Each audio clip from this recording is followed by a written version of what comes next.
ان الحسین مصباح الہدایہ و سفینۃ النجات۔ رسول خدا صلی اللہ علیہ وآلہ وسلم نے امام حسین علیہ السلام کے لیے فرمایا، امام حسین علیہ السلام ہدایت کا چراغ اور نجات کی کشتی ہے۔ امام حسین علیہ السلام نے اسلام کی بقا اور ساتھ ہی امت کی اصلاح کے لیے اپنا سب کچھ گنوا دیا اور پھر یہ مدینہ سے مکہ کی طرف کوچ کر گئے۔ آج کے ہمارے ایپیسوڈ میں ہم یہ دیکھیں گے کہ مکہ کے حالات کس طرح رہے۔ جب امام مکہ پہنچے تو وہاں کے لوگوں نے کس طرح امام کا استقبال کیا، یا پھر یزید ملعون نے وہاں کے حالات کو کس طرح سے پہلے ہی امام کے خلاف کر رکھا تھا۔ ان تمام تاریخ پر نظر ڈالنے کے لیے آج ہمارے ساتھ موجود ہے سسٹر عظمی زہرا۔ آئیے ان کا استقبال کرتے ہیں۔ سسٹر السلام علیکم۔ وعلیکم السلام ورحمۃ اللہ وبرکاتہ۔ آپ ہمارے پہلے ایپیسوڈ میں ہم نے ڈسکس کیا کہ مدینہ کے حالات کیا رہے، امام کی کیفیت کیا تھی۔ اب ہم دیکھ رہے ہیں کہ امام نے مدینہ سے مکہ کی طرف اپنا جو سفر ہے اس سفر کو شروع کر دیا ہے، وہ روانہ ہو چکے ہیں۔ تو اگر مدینہ سے مکہ کے اس سفر کے حالات کی بات کریں تو یہ حالات کس طرح کے تھے؟ بسم اللہ الرحمن الرحیم۔ شیخ مفید نے روایت کی ہے کہ جب امام حسین علیہ السلام مدینہ سے مکہ کی طرف روانہ ہوئے تو آپ سورہ قصص کی آیت نمبر 21 اور 22 کی تلاوت فرما رہے تھے، جو کہ حضرت موسیٰ علیہ السلام کے حال میں ہیں۔ اس کا بھی ترجمہ آپ کے سامنے پیش کروں گی۔ اور اس طرح سے امام سورہ قصص کی آیت پڑھتے ہوئے آگے بڑھے ہیں، اور امام نے راہ متعارف کو اپنایا ہے، یعنی ایک عام راستے سے چلے ہیں امام، جو عام طور پر لوگوں کے آنے جانے کا راستہ تھا، یعنی مدینہ سے مکے کا راستہ، یعنی ایسا کوئی راستہ نہیں ہے جہاں کم لوگ ہو، ہاں ایسا کوئی راستہ نہیں، بلکہ ایک عام راہ سے، شاہراہ جسے کہیں، جہاں سے لوگ آتے جاتے تھے، قافلے آتے جاتے تھے، تو امام نے اس راہ کو اپنایا ہے اور اس راہ سے چلے ہیں۔ بلکہ کچھ نے یہ بھی کہا کہ امام کیوں نہ کسی مخفی راستے سے، خفیہ راستے سے جایا جائے، تاکہ دشمنوں کو پتہ نہ چلے، اور اس طرح سے ہم الگ راستے سے جائیں، عام راستے سے جائیں گے ہو سکتا ہے دشمن کو معلوم پڑ جائے، لیکن امام نے فرمایا کہ میں راہ راست کو چھوڑ نہیں سکتا، اور اسی راہ راست سے یعنی سیدھے راستے سے، عام راستے سے امام آگے بڑھیں۔ یہاں پر ایک بات اور بھی قابل غور ہے، وہ یہ ہے کہ امام خفیہ راستے سے نہ جا کر عام راستے سے جانا امام کا اس بات کو واضح کر رہا ہے کہ حق کو کبھی بھی چھپنے کی ضرورت نہیں ہے، حق اپنے آپ میں اپنا ایک وجود رکھتا ہے۔ امام سیدھے راہ پر ہیں اور وہ سیدھے راستے کے ذریعے آگے بڑھ رہے تھے۔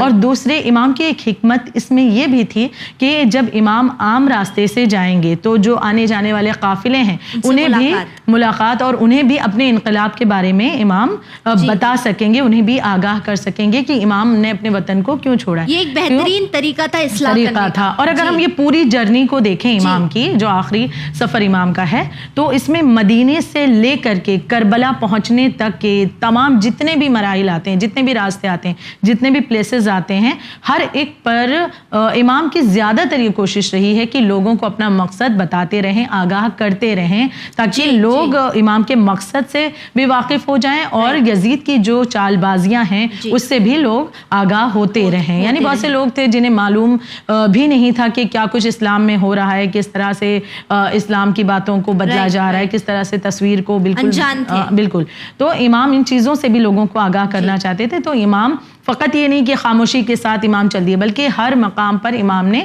یہ کوشش کی ہے کہ لوگوں کو آگاہ کرتے ہوئے چلیں، اپنے انقلاب سے باخبر کرتے ہوئے چلیں۔ پھر آخر کار امام مدینے سے چلتے ہیں، عام راہ کو استعمال کرتے ہیں، اور پھر جب امام روز جمعہ 3 شعبان کو مکہ میں داخل ہوتے ہیں تو اس وقت آپ نے دوبارہ سورہ قصص کی اسی آیت کی تلاوت کی ہے، 21 اور 22 سورہ قصص کی آیت کی تلاوت کی ہے، کہ جس میں خدا نے حضرت موسیٰ علیہ السلام کے حال کو بیان کیا اس انداز سے کہ حضرت موسیٰ متوجہ شہر مدین جب ہوئے تو کہا کہ امیدوار ہوں کہ میرا پروردگار مجھ کو راہ راست کی ہدایت فرمائے اور منزل مقصود تک پہنچائے۔ اس آیت کی تلاوت آپ نے مدینے سے جب مکہ کے لیے نکلے ہیں تب بھی کی، اور جب مکہ پہنچے ہیں تب بھی آپ نے اس آیت کی تلاوت کی ہے. یعنی اس کے ذریعے بھی ایک عظیم پیغام کو امام قرآن کی آیت کے ذریعے عام کر رہے ہیں، پہنچا رہے ہیں. اس طرح سے امام مدینے سے سفر طے کر کے 3 شعبان کو مکہ معظمہ پہنچے ہیں. جی تو سسٹر ہم یہ دیکھ سکتے ہیں کہ امام نے ہر مقام پر، ہر مرحلے پر یہ کوشش کی کہ وہ لوگوں کو ایک بار پھر سے اسلام کے قریب لے آئیں، ان کی اصلاح کرے.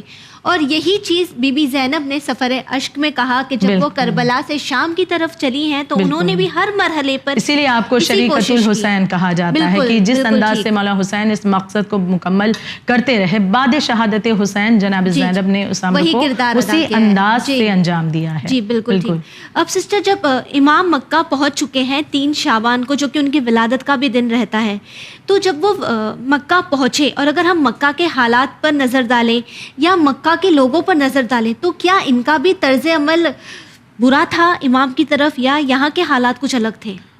یہاں پر حالات کچھ ملے جلے ہوئے تھے، یوں کہہ سکتے ہیں، سملر تھے. جی. اور اس طرح سے کہ اچھے بھی لوگ ہیں، چاہنے والے بھی، محب بھی ہیں، اور مخالفین بھی ہیں. جب امام مکہ پہنچے ہیں تو الگ الگ علاقوں سے لوگ وہاں پر عمرہ کے لیے آ رہے تھے، اور امام کی حکمت ہر معاملے میں ہے. دیکھیے اس پورے سفر میں ہر ایک پڑاؤ پر اور ہر ایک امر کو انجام دینے میں امام کی حکمت ہے. امام کا مدینے سے، امام کو کہاں جانا ہے؟ عراق جانا ہے، کربلا جانا ہے، لیکن امام پہلے مکہ آتے ہیں. کیوں؟ کیونکہ اس کے پیچھے بھی حکمت ہے، امام کی ریزن ہے. اور حکمت یہ تھی کہ امام جانتے تھے کہ مکہ میں جو ہے بہت بڑی گیدرنگ ہوتی ہے مسلمانوں کی، اور جب امام وہاں پہنچیں گے تو چونکہ بیت اللہ کی زیارت کے لیے الگ الگ مقامات سے، بہت سے مقامات سے دنیا کے لوگ آتے ہیں زیارت کے لیے، تو جب وہاں پر لوگ آئیں گے اور امام اس وقت وہاں موجود ہوں گے، امام وقت، لوگ ان سے ملاقات کریں گے. امام اپنا بھی ہدف، اپنا مقصد ان لوگوں کو بتائیں گے، اپنے انقلاب سے انہیں آگاہ کریں گے. جیسا کہ میں نے کہا کہ ہر موقع پر امام نے لوگوں کو آگاہ کیا ہے، اویئر کیا ہے، ان لوگوں کو باخبر کیا ہے کہ امام کیا چاہتے ہیں دراصل اس سفر سے. تو امام کا مکہ آنا، اس میں یہی حکمت تھی کہ تاکہ جو بیت اللہ کی زیارت کے لیے دنیا بھر سے لوگ آتے ہیں ان لوگوں کو بھی آگہی ہو. اور اس کا ہم نتیجہ دیکھتے ہیں کہ وہاں پہنچنے کے بعد جب لوگوں کو پتہ چلتا ہے تو لوگوں کے ہجوم امام حسین علیہ السلام کی خدمت میں آنے لگے. آپ کے پاس آتے تھے، بیٹھتے تھے، باتیں کرتے تھے. تو اس کا نتیجہ ہم یہ دیکھتے ہیں کہ بہت سے لوگ امام کی خدمت میں آتے ہیں، امام کی باتوں کو سنتے ہیں، یہاں تک کہ جو باتیں امام بتاتے ہیں لوگ اسے قلم بند کرتے تھے، نوٹ ڈاؤن کرتے تھے، لکھتے جاتے تھے، اور پھر وہ آگے ان چیزوں کو امام کی لوگوں نے پہنچایا ہے. تو ہم چاہنے والوں کا بھی ایک طریقہ وہاں پر دیکھتے ہیں. اب دوسری طرف آئیے کہ عبداللہ ابن زبیر بھی اس وقت مکہ میں موجود ہے. تو اب جب اسے پتہ چلتا ہے کہ امام حسین علیہ السلام مکہ آ چکے ہیں تو یہ ملاقات کے لیے امام سے آتا ہے. بلکہ یہ بھی روایت میں موجود ہے کہ 2 دن میں کبھی کبھی روز آتا، کبھی کبھی 2 دن میں ایک بار آتا. یعنی اس نے ظاہری یہ بات پیش کی ہے کہ میں مولا حسین سے محبت رکھتا ہوں اور ان سے ملاقات کے لیے کس قدر آتا ہوں. لیکن باطن میں اس کے دل میں یہ موجود تھا کہ مولا حسین یہاں سے چلے جائیں یا یہاں پر نہ آتے. وجہ کیا تھی؟ کیونکہ یہ جانتا تھا کہ جب تک حضرت مکہ میں تشریف فرما ہے اس وقت تک کہ کوئی بھی اہل حجاز سے میری بیعت کے لیے آگے نہیں آئے گا، کیونکہ امام جلیل القدر ہیں. لہٰذا دل میں اس کے یہ تھا کہ امام مکہ میں نہ رہیں، کینہ تھا، لیکن اوپر سے ظاہری طور پر دکھا رہا ہے کہ خوش ہوں امام کے مکہ آنے سے. تو اس طرح سے ہم ملا جلا ہوا ریئیکشن وہاں پر دیکھتے ہیں امام کے مکہ پہنچنے کے بعد میں. تو سسٹر ہم یہ دیکھ سکتے ہیں کہ جب امام مکہ پہنچے تو کئی لوگ امام سے ملنے کے لیے آئے. امام نے یہاں تک کہ جو باتیں کی انہیں نوٹ ڈاؤن بھی کیا گیا. اب ظاہراً یہ بات بھی کوفہ پہنچ چکی ہوگی کہ امام مکہ میں ہیں، تو کوفہ والوں پر ان بات کا کس طرح سے اثر ہوا؟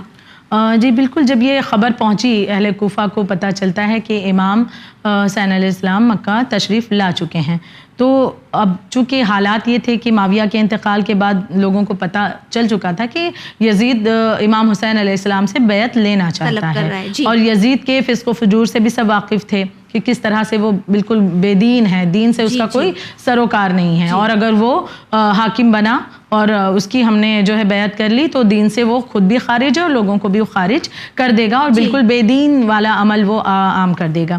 تو لوگ ایک مرتبہ جو کوفہ کے ہیں لوگ چاہنے والے ہیں، تو ان لوگوں نے چاہا کہ امام کو دعوت دی جائے کہ کوفہ امام آئیں. تو اب معاملہ یہ ہے کہ جب ان لوگوں کو پتہ چلتا ہے کہ مکہ امام پہنچ چکے ہیں تو جو شیعان علی تھے یا جو محبان اہل بیت تھے وہ جمع ہوئے ہیں سلیمان بن سرد خزائی کے گھر پر، اور وہاں پر جمع ہونے کے بعد میں خدا کی حمد و ثنا کر کے اور پھر اس کے بعد کچھ عبادتوں کو انجام دیتے ہیں. اور پھر جب ذکر آتا ہے یزید کی بیعت کے بارے میں اور یہ تمام باتیں چھڑتی ہیں، تو ایک مرتبہ سلیمان بن سرد خزائی نے کہا کہ تم لوگ جو کہ دعویٰ کر رہے ہو مولا حسین سے محبت کا، اور ہم تمام بھی محبت اہل بیت رکھتے ہیں، تو لہٰذا چاہتے تو ہیں کہ مولا حسین یہاں آ جائیں، کوفہ آ جائیں. تو اگر تم لوگ متحد ہو، سب کے سب ایک ہو، اور جو زبان پہ ہے تمہارے وہی دل میں ہے، تو مطلب ہر طریقے سے تم تیار ہو اگر، تو اپنی جان کو بھی امام پر قربان کرنے کے لیے، اپنا مال بھی دینے کے لیے، امام کے دشمنوں سے جہاد بھی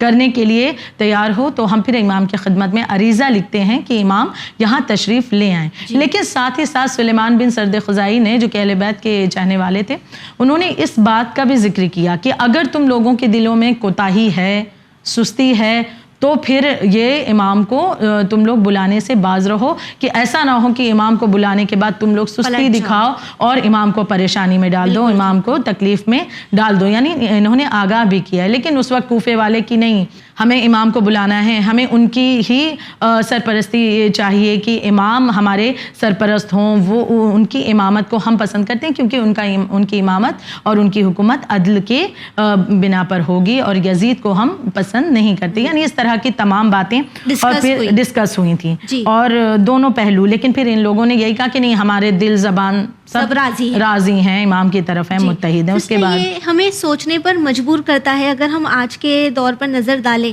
تو ہر مجلس کے بعد، ہر جشن کے بعد ہم اللہم کل دعائے فرج پڑھتے ہیں. ہم بھی الجل الجل الجل کہتے ہیں، اور ہم کہتے ہیں کہ ہم بھی ہمارے وقت کے امام کے لیے ریڈی ہیں. بالکل ہمارے وقت زبانی طور پر ہم یہی دعویٰ کرتے ہیں نا کہ ہم تو عبادت کرتے ہیں، ہم تو آمادہ ہیں، ہم تو ریڈی ہیں. لیکن پھر کیا ہم کوفی بن رہے ہیں؟ وہی حقیقت میں سوال ہمیں آپ سے پوچھنے کی ضرورت ہے. بالکل بالکل ویورز، یہ سوال ہمیں جب بھی ہم مجلسوں میں جائیں، ہم کوفہ کے حال کو سنیں، تو ایک سوال جو ہم تمام کو اپنے آپ سے کرنا ہے، وہ یہ سوال ضرور ہے، کیا ہم بھی کہیں آج کے وقت کے امام کے لیے کوفی تو نہیں بن رہے ہیں؟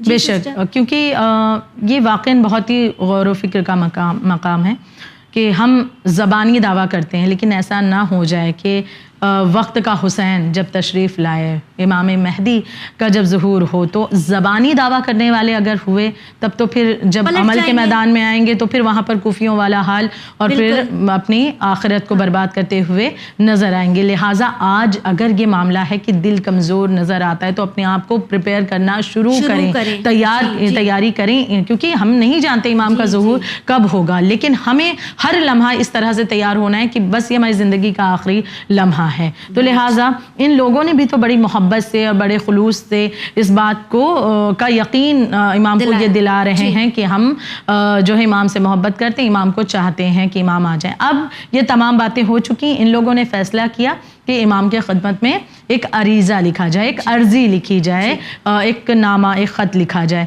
پھر اہل کوفہ نے امام کو ایک عریضہ لکھا جس میں امام کے لیے اپنی محبت، اپنے خلوص، ان تمام باتوں کا ذکر کیا، جس کے چند حصے بیان کر رہی ہوں.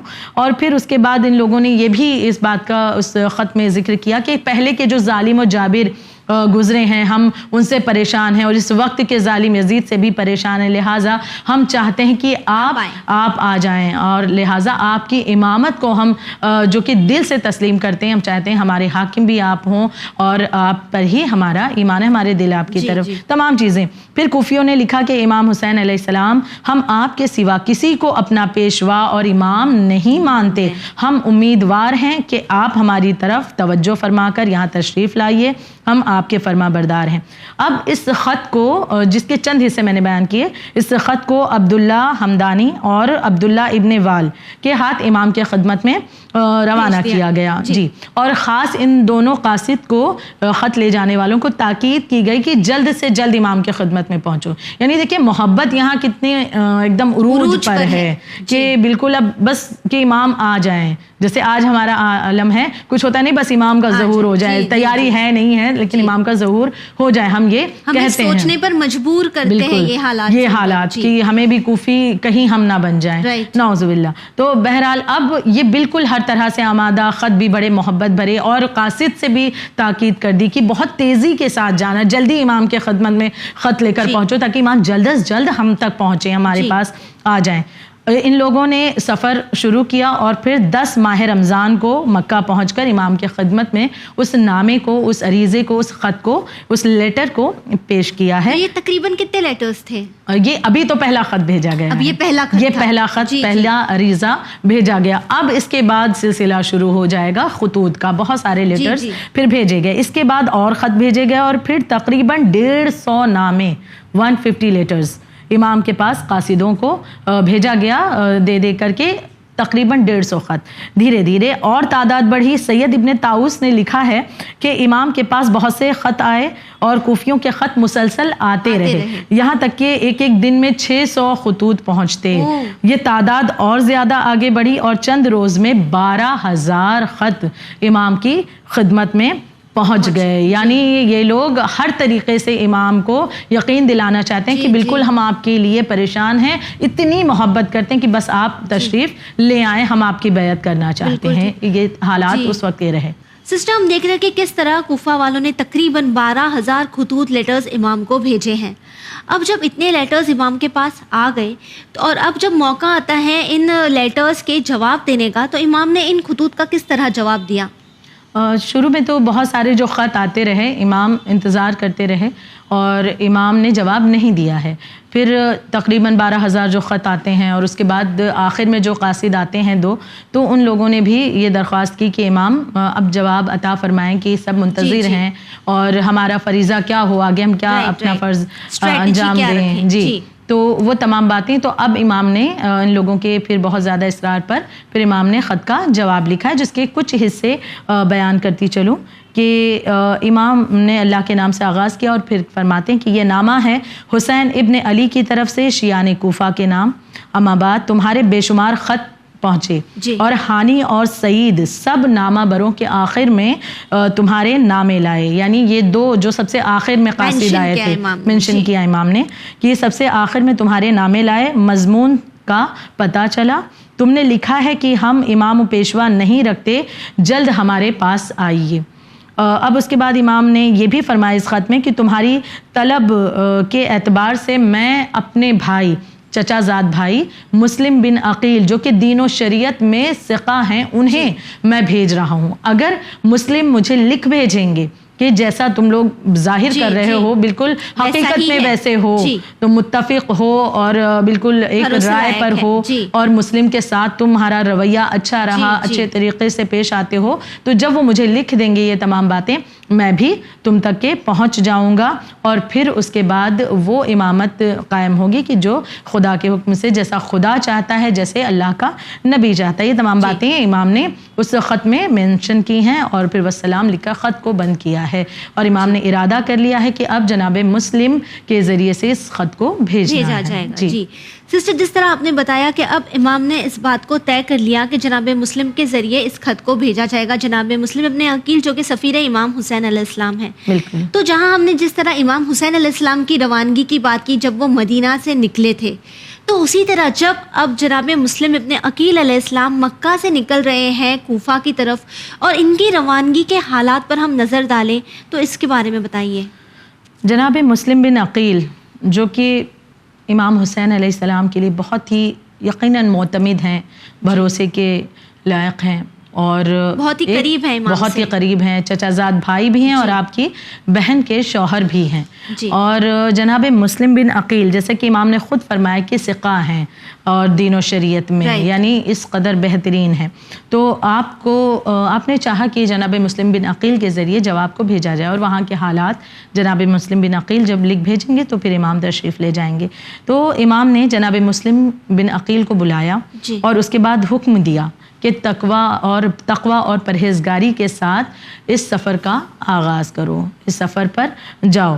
لیکن جو امر بیعت ہے، بیعت کا جو امر ہے اسے مخفی رکھنا اور چھپائے رکھنا، ظاہر نہ کرنا، اور پھر وہاں پہنچ کر کے پھر اس کے بعد میں اس بات کو، یعنی یہ نہیں کہ ہر ایک کو پتہ چل جائے، کیونکہ پھر جناب مسلم کا معاملہ بھی کہ ان کی جان کو راہ میں بھی خطرہ ہو سکتا تھا، تمام تر باتیں، تو لہٰذا آپ نے فرمایا کہ بیعت کے امر کو چھپائے رکھنا اور پھر کوفہ پہنچنا، بلند ہمتی سے کام لینا.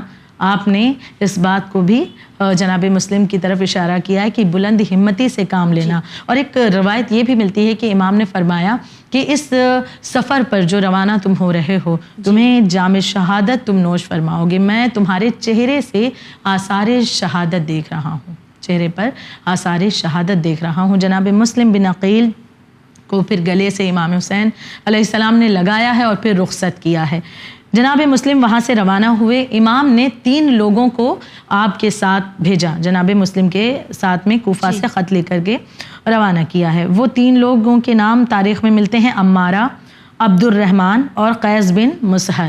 ان تینوں کو مسلم امام کو وداع کر کے مدینہ آتے ہیں، اپنے عزیز و اقربا سے ملتے ہیں، مزار رسول پر آتے ہیں، وہاں سے جی آخری وداع کے لیے اپنے گھر آتے ہیں، عزیز و اقربا سے مل کر پھر مزار رسول کی زیارت کرتے ہیں، اور پھر اس کے بعد سب سے وداع لے کر کے قبیلہ قیس کے 2 لوگوں کو ساتھ لے کر کے اب روانہ اب ہو رہے ہیں. اب معاملہ یہ رہا کہ ابھی سفر شروع ہوا ہے، کچھ دور آگے بڑھے ہیں. جناب مسلم بن عقیل قبیلہ قیس کے 2 لوگوں کو اپنے ساتھ بھی لیا ہے. اب یہ 2 لوگ جو ساتھ میں ہیں، کچھ دور آگے بڑھ کر کے ایسا ہوا کہ یہ لوگ راہ بھول جاتے ہیں اور راستہ بھٹک گئے، اور عالم یہ ہوا کہ ایسے مقام پر پہنچتے ہیں کہ جہاں پر پانی کہیں دور دور تک نہیں، جو کچھ پانی ساتھ میں تھا، زیادہ راہ تھا، وہ ختم ہو چکا. پیاس کا عالم یہ ہوا کہ یہ 2 افراد جو قبیلہ قیس سے آپ کو راہ نمائی کرنے کے لیے آپ کے ساتھ بھیجے گئے تھے، یہ راہ میں یہ ختم ہو جاتے ہیں اور وفات پاتے ہیں. جناب مسلم کو ان کے علم سے جب معلوم ہوتا ہے کہ یہ 2 لوگ اب موجود نہیں ہیں، ان کی وفات ہو چکی ہے، جناب مسلم بن عقیل آگے جب بڑھتے ہیں تو انہیں ایک مضیق نام کی ایک جگہ ہے، وہاں پر پہنچنے کے بعد پانی ملتا ہے اور پھر انہیں راحت ملتی ہے، لیکن اس مقام پر ذرا رک جاتے ہیں. رک کر کے اور پھر امام کی خدمت میں، امام حسین علیہ السلام کی خدمت میں ایک نامہ لکھتے ہیں، ایک عرضی لکھتے ہیں، وہیں سے لیٹر لکھتے ہیں. رک جاتے ہیں پہلے اور ایک عریضہ لکھتے ہیں، اور جس میں یہ بھی امام کی خدمت میں لکھتے ہیں کہ سفر کے آغاز میں ہی ایسا ہو جانا، یعنی ان 2 لوگوں کی موت کا واقعہ، اس سے آگاہ کرتے ہیں، تحریر کرتے ہیں یہ تمام باتیں، کہ اسے میں ایک اچھی نشانی نہیں سمجھ رہا ہوں، یہ ایک فعل بد جسے میں مان رہا ہوں، کوئی اچھی نشانی نہیں ہے. تو اب اس کے متعلق آپ کی کیا رائے ہے؟ میں اس سفر پر آگے بڑھوں، کیا آپ کا حکم ہے میرے لیے؟ کوفہ پہنچنے سے پہلے ہی انہیں اس بات کا کہیں نہ کہیں کہتے ہیں نا ایک فیلنگ آ گئی تھی. جی کیونکہ یہ ایک نشانی اس طرح سے. تو اب جب یہ انہوں نے عرضی لکھی کہ آپ کا امام کیا حکم ہے، اب وہاں پر یہ منتظر ہیں کہ جواب آ جائے، پھر اس کے بعد آگے بڑھیں. امام کو یہ تحریر ملتی ہے، امام نے جناب مسلم کے پاس اپنا جواب بھجوایا اور لکھا کہ بغیر تامل کے، بغیر رکے، اپنے سفر پر، جس سفر کے لیے چلے ہو اس پر آگے بڑھو، اس پر آگے بڑھو بغیر رکے ہوئے، کیونکہ یہی مرضی پروردگار ہے اور یہ میرا حکم بھی ہے. جناب مسلم ایک مرتبہ اٹھ کھڑے ہوتے ہیں اور فرماتے ہیں، اپنے آپ سے ہی کہتے ہیں، خدا کی راہ میں جان دینے سے میں کبھی بھی پیچھے نہیں ہٹوں گا. پھر جناب مسلم آگے بڑھتے ہیں، کچھ دور پر پہنچ کر کے دیکھتے ہیں کہ ایک شخص ہے جس نے ایک ہرن کو پکڑ رکھا ہے، اور ایک ہرن کو تیر مارتا ہے وہ، اور وہ ہرن جو ہے زمین پر گر کر کے مر جاتا ہے. جب اسے دیکھتے ہیں تو ایک مرتبہ خود سے کہتے ہیں تسلی دینے کے لیے کہ جلد ہی میں اپنے دشمن کو قتل کروں گا، لیکن دل ہی دل میں جانتے ہیں کہ آپ اپنے کس انجام کو پانے والے ہیں. لیکن پھر بھی اس کے باوجود بھی جناب مسلم نے سفیر حسین جو بن کر جا رہے ہیں اپنے سفر کو جاری رکھا. دل چاہتا ہے مولا حسین سے اپنے وقت کے امام کو پا لینا، لیکن حکم امام کی تعمیل کرتے ہوئے آپ سفر کو آگے بڑھاتے رہتے ہیں. جی سسٹر، تو ہم دیکھ سکتے ہیں کہ اس ایپیسوڈ میں ہم نے دیکھا کہ کس طرح کوفیوں کے خط امام تک پہنچے، اور اب امام نے جناب مسلم کے ذریعے انہیں اپنا جواب پہنچایا ہے. تو انشاءاللہ اگلے ایپیسوڈ میں ہم ڈسکس کریں گے کہ جناب مسلم جب کوفہ پہنچے تو وہاں کے حالات کیا رہے. اس سے پہلے ویورز میں آپ سے یہ کہنا چاہوں گی کہ آج رات جب آپ سونے جائیں تو اپنے آپ سے یہ سوال ضرور کریں کہ ہم بھی ہمارے وقت کے امام کے لیے کتنے بے چین ہیں. ہم کتنا کہتے ہیں الاجل امام آپ آ جائیے، اے یوسف زہرا آپ آ جائیے، ہمیں آپ کی ضرورت ہے. لیکن خدا نہ کرے، اللہ نہ کرے کہ کیا کہیں ہمارے ارادے بھی ان کوفیوں کی طرح تو نہیں ہے کہ جب ہمارے وقت کے امام آئیں گے تو ہم بھی پلٹ جائیں گے. یہ وہ وقت ہے، یہ وہ سفر ہے جس کے ذریعے ہمیں اپنے آپ کو بہتر بنانا ہے. محرم کے ان دنوں میں کوشش کرے کہ اپنے آپ میں سے ہر اس برائی کو ختم کرے جو ہمیں ہمارے وقت کے امام سے اور امام حسین علیہ السلام سے دور لے جاتی ہے. اسی کے ساتھ ہمیں دیجیے اجازت، پر بنے رہیے چینل ون کے ساتھ. پیغام انسانیت. شکریہ.